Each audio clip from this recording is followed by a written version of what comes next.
Welcome to another edition of Our City. I'm Mayor Chris Bollwage, and keep in mind that the City of Elizabeth and the County of Union have plenty of vaccines available. You can visit www.ucnjvaccine.org, the City of Elizabeth website, elizabethnj.org, or any of our social media sites for information. Please continue to get vaccinated and boosted. And if you're not comfortable, follow the social distance rules. Wear a face mask or covering if you're in crowded areas. Personal responsibility is important. And if you have any questions or any issues, you can call our Public Information Office at 908-820-4124. So for this week's show, I'm pleased to be joined by Ms. Sandra Lynch, who is a Managing Assistant Executive Director of Employment and Community Support Program at Community Access. Sandra, welcome to the show. Thank you. Thank you so much for having me. So Sandra, for years I used to interview Sid Blanchard and talk to him about it, and Sid left and there's changes all throughout Community Access. So tell us about yourself and your involvement and how you came up through the ranks here at Community Access. Sure. I first want to say how much we appreciate you being a supporter of Community Access for all these years. Everybody speaks so highly of you. Well, that's good to know. Yeah, it is. So I started at CAU about almost 4 years ago under our now Chief Executive Officer, Bernadette Griswold. And I run all the employment and vocational services as well as providing supports in the community. And as you know, we're an employment first state here. So our preference is employment after high school for people with disabilities. Community Access, as you know, has been with Elizabeth for over 42 years, going strong. We service about 1,500 people with disabilities, as well as at-risk youth. As you know, we're a nonprofit. We're a Union County based. We have about 40 properties within Union County for supported housing, affordable housing for the population at large. We also do employment, vocational, nursing services, self-advocacy. We also do daycare for people with disabilities, rep payee for people that need help with their finances. And we also deal with advocacy, and we're promoting a brand new branch of our agency called NAM, National Movement for People with Disabilities. So Sandra, you also deal with folks off-site as well, not only people who come to the facility, but you have housing opportunities not only in Elizabeth but throughout the county. Yes. So we're in many towns within Union County. We provide affordable housing for the population at large, and we're all about inclusion.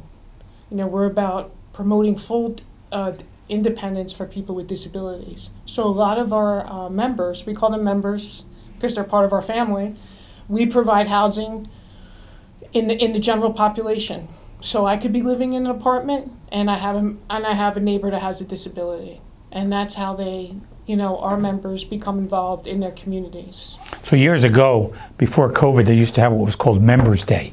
Yes. And yes. I think you probably started right when that ended because COVID came. But I used to go to Members Day, and I would deal with questions from the members. It was interesting. I mean, I don't know if you can get to do that again after COVID, but it was a fun day for me, and I think it was good for the members too. Oh, they love it. We have the walkathon coming up on September 10th at Wanaco Park, and that's a great day for all our members. Get out. It's unity, celebration of their independence, and it's just a great opportunity. I'm going to miss that because it's my block party that day, and I have to prepare for I'll be there if it rains, but no, I'm only kidding. It's probably one of the few that I'll miss, so I apologize for that ahead of time. Community Access Unlimited, when you spoke about inclusion, years ago, before you, it was called the Association of the Advancement of Mentally Handicapped, Yes. When Sid started. And I think the new name clearly talks about inclusion. Can you expand on that a little bit? Sure, Community sure. access, why it's called that and what it means. Well, we want every person in America to have that American dream, whether you have a disability or not. It's about community, it's about diversity. Especially for myself in the employment field, we look for businesses to employ people with disabilities. You're going to add diversity into your company. The rate of turnover is so drastically lower than the average person. And then you also know how to service somebody that comes into your establishment that has a disability. And not only do you have federal tax incentives, you have small business incentives too for servicing and employing people with disabilities. And Sandra, before you came to CAU, were you involved in something similar at all? Did you know? My whole life I've been in social services. Oh, yeah. I've most of my life I've serviced people in behavioral health, drug addiction, alcoholism, and just recently, within the last 10 years, I've come into the vocational setting. And Sandra, you've talked about some of the services that are provided, and you also talked about your background. Is it only Union County, or you spread out even further than Union County? Sure. So basically, we have what's called support coordination. So support coordination is for a person with a disability. It's the third party that oversees their state budget. So if I had a child with a disability, I could look up a support coordination agency, and we're throughout the state. So we service everyone throughout the state for support coordination. And Sandra, how do you become eligible for services at your organization? Sure. Well, we have an intake department, and we deal with the Division of Developmental Disabilities. That's one of our funding sources. It's a large funding source. Then we also deal with Division of Vocational Rehabilitation Services, and that deals with employment as well. And with at-risk youth, it's the Department of Children and Family Services. And you talked about the 1,500 members. Do you have any idea what the breakdown is? Or do some qualify for some and not others? I would say 95% are through the Division of Developmental Disabilities. Our at-risk youth are just for Department of Children and Family Services. Now they could branch over to DDD, Division of Developmental Disabilities, if they have a documented disability. Now, are there some folks that you service, or is there a difference between that and a member, I should say? No, not necessarily. Our members, we support them. So when we talk about a member, we're supporting them in the community. Not in an institution setting, that's long gone, Right. but in the community, because that's what we were about. We started with taking people out of the institution. That's how it started 42 years ago, right? Yes, yes. And the employment services, talk about some of the benefits that you provide for the employment service, and also maybe talk about some of the obstacles. People don't want to hire Sure. disability. So right now we have two rather large grants. And I have to give kudos to the Youth Forward Department of Union County, Howard Bonds, the director, and Latoya Bennett, the program administrator. They're doing what's called Empowering the Youth, the summer program. And that takes 80 young students and places them in businesses, and a lot of them in Elizabeth. And so this is their first work paid experience. And we also have another grant through the Division of Vocational Rehabilitation Services. Again, it's a paid internship. But those students have a documented disability. Whereas the empowerment for students, it could be any type of setting. And they're getting their first work paid experience, which for me, I started when I was 11 years old, so. Oh. So it's an impact, Right. for work paid experience. So some of the obstacles, Sandra. I would say the stigma. We still have a large stigma in America for people with disabilities. Like when an employer sees that, I think they think about, oh, I'm going to have to make modifications to my business. There's going to need a lot of supports. And the average person with a disability needs no accommodations. And they receive supportive employment, which is what we do. We support the person in their workstation, whether it be advocating for a voice to their supervisor, or for them to learn about the hard skills and also the soft skills of interacting in a social setting that me and you take for granted.